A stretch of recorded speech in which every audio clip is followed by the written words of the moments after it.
Dear learners, আসসালামু আলাইকুম. Hope that you are well. I am also fine by the grace of Almighty Allah. So আজকে কথা বলবো 2025 SSC যারা পরীক্ষা দিতে যাচ্ছ তোমরা, তোমাদের পরীক্ষা অবশ্যই সামনে ইনশাআল্লাহ.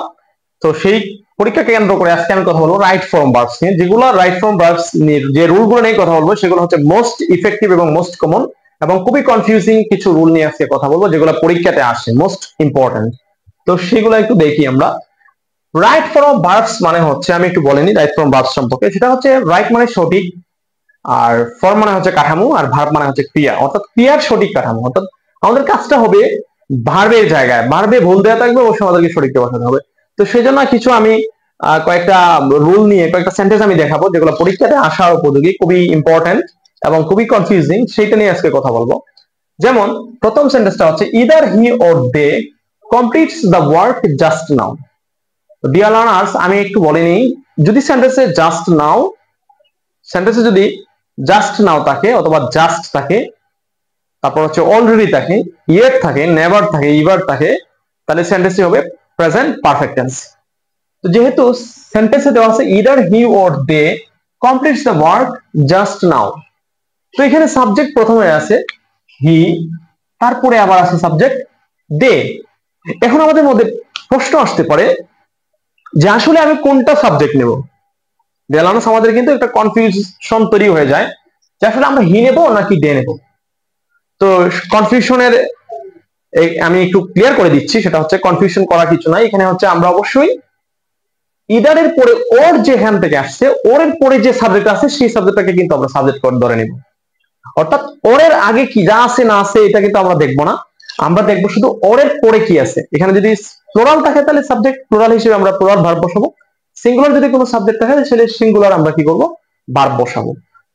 কিন্তু এখন আমাকে প্লুরাল তো অনেক কিছু আছে, এখানে প্লুরাল হিসেবে আমরা হ্যাভ হ্যাভ বসাতে পারি, তারপরে হচ্ছে আর বসাতে পারি, ওয়ার বসাতে পারি। তাহলে এখানে কোনটা বসবে আসলে, এটা কিন্তু আমাকে ধরে নিতে হবে যে আসলে কোন সেন্টেন্স এইটা আমাদেরকে মানে সেন্টেন্সটা লেখা হয়েছে কোন ফর্মে, অর্থাৎ কোন টেন্সে লেখা হয়েছে।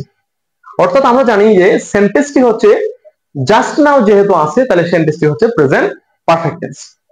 যখন প্রেজেন্ট পারফেক্ট টেন্স থাকবে তখন আমাদের স্ট্রাকচারটা হচ্ছে সাবজেক্ট হ্যাভ হ্যাজ, তারপর হচ্ছে ভার্ব। এখানে আমরা কিন্তু হ্যাজ বসাতে পারবো না, দের সাথে কিন্তু আমরা কখনো হ্যাজ বসাতে পারবো না। অবশ্যই আমাদেরকে প্রেজেন্ট পারফেক্ট টেন্স গঠন করতে গেলে দের সাথে অবশ্যই আমাদেরকে হ্যাভ বসাতে হবে। তাহলে আমাদের সঠিক কাঠামোটা হচ্ছে মানে ফর্মটা হচ্ছে রাইট ফর্মটা হচ্ছে এখানে হ্যাভ বসাতে হবে এবং প্রেজেন্ট পারফেক্ট করার জন্য ভার্বটাকে আমাদেরকে 3 নাম্বার করে দিতে হবে, অর্থাৎ ভার্বের 3 ফর্মটা বসাতে হবে, পাস্ট পার্টিসিপল ফর্মটা। তাহলে কমপ্লিটেড পাস্ট পার্টিসিপল ফর্ম হচ্ছে কমপ্লিটেড, কমপ্লিটেড। তাহলে কিন্তু আমাদের আনসারটা হয়ে গেল। আবার একটু আমরা একটু বুঝি, সেটা হচ্ছে ইদার হি অর দে। আমরা কিন্তু ওরের আগে কি আছে না আছে সেটা ধরবো না, সেটা হচ্ছে আমরা ওরের পরে যদি সাবজেক্ট সিঙ্গুলার হয় তাহলে সিঙ্গুলার ভার্ব বসাবো টেন্স অনুযায়ী, এবং আমরা বুঝবো কোন টেন্সে সেটা, এবং যদি প্লুরাল হয় তাহলে আমরা প্লুরাল ভার্বটা বসাবো টেন্স অনুযায়ী। এখন জাস্ট নাও যেহেতু সেন্টেন্সে আছে, আমরা জানি জাস্ট নাও থাকলে অবশ্যই এটা প্রেজেন্ট পারফেক্ট টেন্স হয়। তো সেই ক্ষেত্রে আমাদেরকে অবশ্যই হ্যাভ হ্যাজ তারপর হচ্ছে ভার্বের 3 নাম্বার ফর্মটা বসাতে হবে। তো এখানে যেহেতু প্লুরাল সাবজেক্টটা হচ্ছে প্লুরাল, অবশ্যই আমাদেরকে হ্যাভ বসাতে হবে এবং ভার্বের 3 নাম্বারটা হচ্ছে কমপ্লিটেড। তো নেক্সট সেন্টেন্সটা আমরা একটু দেখি, neither they nor he goes to school at this moment. তো ডিয়ার লার্নার্স, যদি কোনো sentence now at this moment যদি থাকে তাহলে সেন্টেন্সটা অবশ্যই হবে present continuous tense. Now at this moment, তারপর হচ্ছে ডে বাই ডে যদি থাকে কোন সেন্টেন্সে তাহলে সেটা হবে অবশ্যই হবে প্রেজেন্ট কন্টিনিউয়াস টেন্স। এখন neither they nor he dash goes to school at this moment. Dear learners, either যেভাবে আমরা অরের পরে যেভাবে আমরা সাবজেক্টটা ধরছি, নিদারের পরে অবশ্যই আমাদেরকে কি করতে হবে, নরের পরে, নিদার থেকে নরের পরে যে সাবজেক্টটা আছে সেটা ধরেই কিন্তু আমাদেরকে কাজ করতে হবে। অর্থাৎ নরের আগে কি আছে না আছে আমরা কিন্তু সেই দিকে দেখবো না। যেমন এখানে আমরা ওরের আগে কি আছে না আছে সেটা কিন্তু আমরা ধরিনি, অর্থাৎ আমরা ধরছি ওরের পরে সাবজেক্ট, ঠিক অনুরূপ ভাবে আমরা ধরবো নরের পরে কি আছে সাবজেক্ট। এখানে যদি সাবজেক্ট সিঙ্গুলার থাকে তাহলে ভার্বটাও সিঙ্গুলার হবে টেন্স অনুযায়ী, এখানে যদি সাবজেক্টটা প্লুরাল থাকে তাহলে সেটা ভার্বটা হবে সেই প্লুরাল অনুযায়ী। তো এখানে যেহেতু হি আছে অবশ্যই এট দিস মোমেন্ট থাকলে আমরা জানি প্রেজেন্ট কন্টিনিউয়াস টেন্স হয়, তাহলে অবশ্যই এই ভার্বটাতে প্রেজেন্ট কন্টিনিউয়াস টেন্স গঠন করতে হবে। তো এখানে যেহেতু সাবজেক্ট আছে, এখানে ভার্ব বুল দেয়া আছে, অবশ্যই গোস দেয়া আছে, এটা বুল, তাহলে অবশ্যই এখানে আমাদের কি করতে হবে, একটা ইজ বসাতে হবে। হি এর সাথে তো আর বসে না, তাহলে অবশ্যই আমরা এখানে কি বসাবো, ইজ বসাবো, এবং গোয়ের সাথে আমরা ভার্বের সাথে আইএনজি করে দিব যদি আমরা প্রেজেন্ট কন্টিনিউয়াস টেন্স বানাতে চাই। যেহেতু এট দিস মোমেন্ট আছে তাহলে অবশ্যই আমাদের কি বানাতে হবে, প্রেজেন্ট কন্টিনিউয়াস টেন্স বানাতে হবে। তাহলে আমরা আনসার, সঠিক আনসারটা হবে বি এর সাথে ইজ, আর হচ্ছে কন্টিনিউয়াস টেন্স বানানোর জন্য আমরা ব্যবহার করব গোয়িং, ইজ গোয়িং। তারপরে সেন্টেন্সটা হচ্ছে the chairman and secretary discussing about the progress of the people. তো ডিয়ার লার্নার্স, এখানে কিন্তু আমাদেরকে বলে দিছে যে চেয়ারম্যান এন্ড সেক্রেটারি কি করছে, ডিসকাসিং করতেছে about the progress of the people.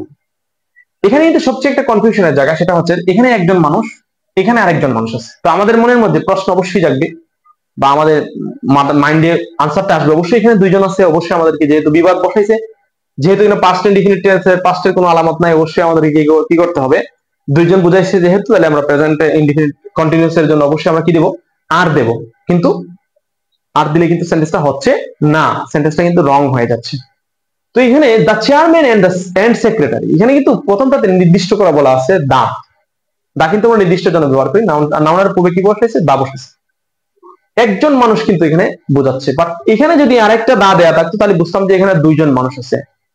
কিন্তু এখানে কিন্তু এই লোকটা থেকে কিন্তু এই লোকটাকে আলাদা করে ফেলছে, বাট ওই লোকের সাথে আছে, কিন্তু সাবজেক্ট কিন্তু ওকে, ওনাকে বোঝাচ্ছে যে ওনার সাথে সেক্রেটারি আছে, চেয়ারম্যানের সাথে কি আছে, সেক্রেটারি আছে। যদি এখানে দ্য চেয়ারম্যান অথবা এন্ড দ্য সেক্রেটারি থাকতো তাহলে দুইটা মানুষকে, দুইটা লোককে আলাদা করে বোঝাতো।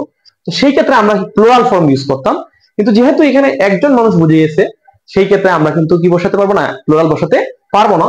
তাহলে এখানে যেহেতু পাস্টের কোনো আলামত নাই এখানে, তাহলে অবশ্যই আমরা বুঝবো যে এটা অবশ্যই কি হবে, প্রেজেন্ট কন্টিনিউয়াস টেন্স হবে। যেহেতু আইএনজি আছে, তাহলে আমরা এখানে আনসারটা হবে ইজ, অর্থাৎ ইজ ডিসকাসিং, আনসারটা হবে ইজ ডিসকাসিং।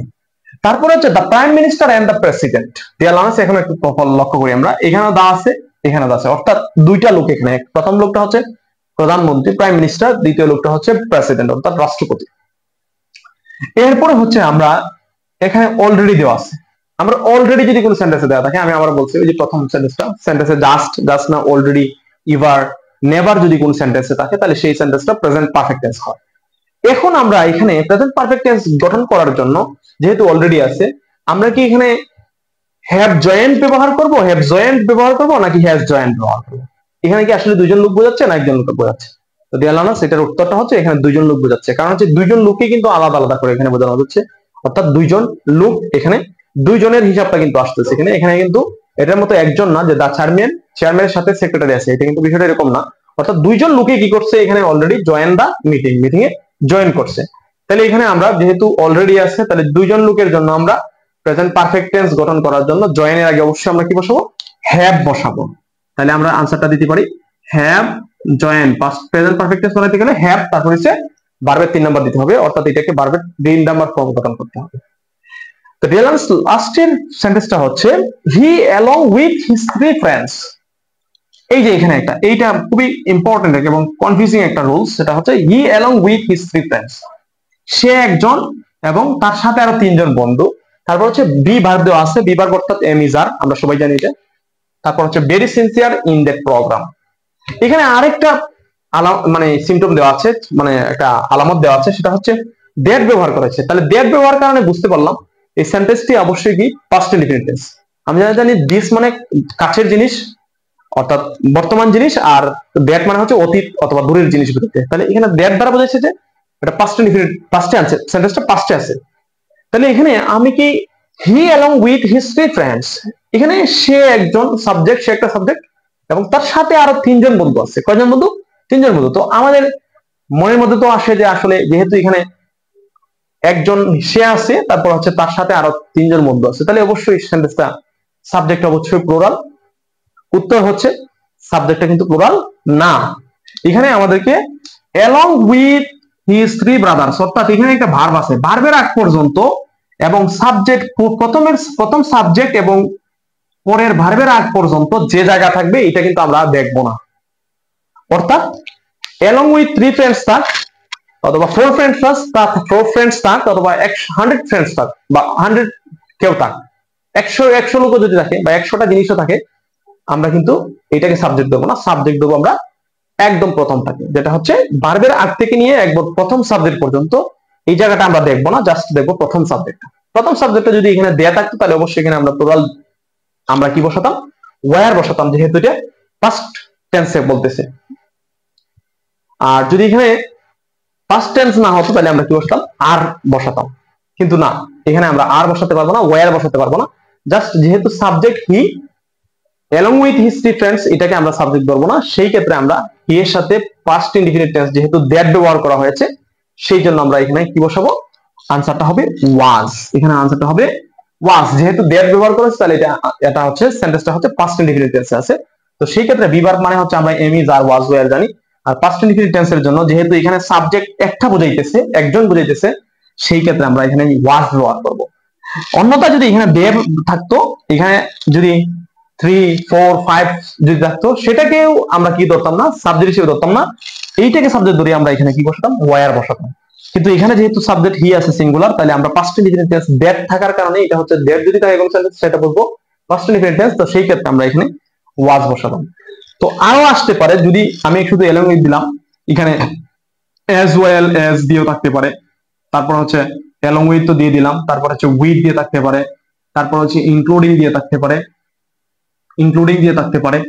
তো এইভাবে থাকতে পারে, অথবা accompanied by থাকতে পারে, accompanied by দিয়ে থাকতে পারে। অর্থাৎ এই along with এর জায়গায় এই শব্দগুলো থাকতে পারে, as well as, with, including, accompanied by, এইগুলো থাকতে পারে এইগুলোর সাথে, মানে এটার পরিবর্তে। বাট আমরা সবসময় কি করব, প্রথম যে সাবজেক্ট আছে সেই সাবজেক্ট ধরে আমরা কি করব, এইখানে আমরা রাইট ফর্ম অফ ভার্বস বসাবো। সো আজকে এই পর্যন্তই ছিল। তো এগুলো অবশ্যই তোমরা প্র্যাকটিস করবা, এগুলোর মধ্যে খুবই ইফেক্টিভ এগুলো, যেগুলো পরীক্ষা আসার মতো আমি দেখালাম। তো সেই পর্যন্ত তোমরা সবাই ভালো থাকো। তো আজকের মতো এখানে বিদায় নিচ্ছি। আসসালামু আলাইকুম।